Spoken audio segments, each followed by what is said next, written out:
All right. Man City is in the bins.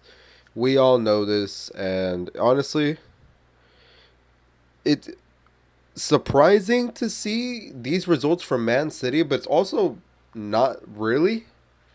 So, all of this route, this is 5 games in a row that Man City has lost. No draws, no wins, straight draws. Or no, straight losses. I'm sorry.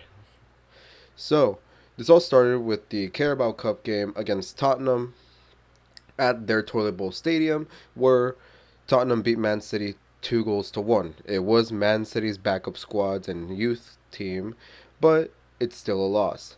Then it was the game against Bournemouth in the Premier League, where my Cherries beat Man City 2-1.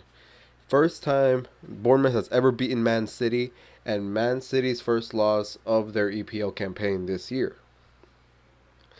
Then came yeah, if I'm saying it correctly, then came the Champions League match day where they went all the way to Sporting Club Portugal, and then they lost 4-1 there.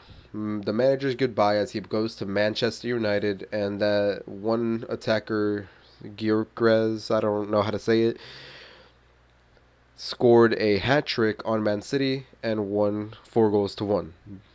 Then came the game against Brighton at Brighton Stadium, where Man City started winning with a goal from Erling Haaland, and then Brighton turned it around, and then Man City lose 2-1 against Brighton.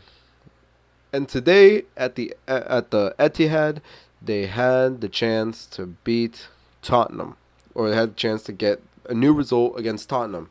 And what happened? Well, Tottenham just embarrassed them, scoring 4 goals and beating Manchester City 4-0 at the Etihad. For like anyone that knows, anyone that watched sports, right? Man City with this result streak, and especially now with a 4-0 loss to Tottenham at the Etihad, this is absolutely insane. So basically, where did this start? Why are they like this?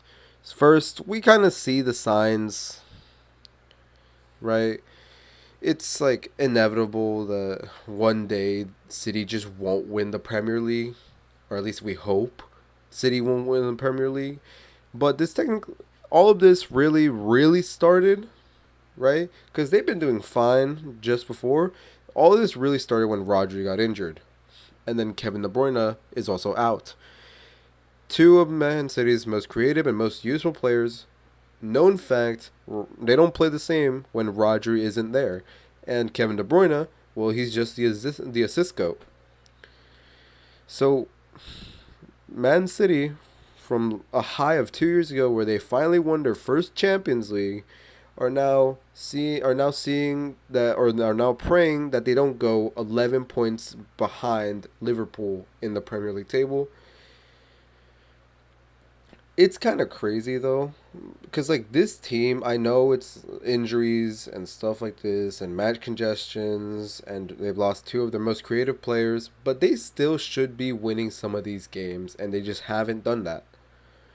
They should have, as much as I like that Bournemouth won, they should have beaten Bournemouth. On paper, they should have beaten Bournemouth, but they came out. They had this nonchalant attitude, like, oh, we already won, and Bournemouth took full advantage. Brighton, they never let down. Man City stepped off the gas, and Brighton scored. So I guess this is a form of, one, they're losing the most creative players, and like two, there's like three things. One, they lose their creative players. Two, they're really content already with all that they've won these past few years. Um, and three, they just become arrogant.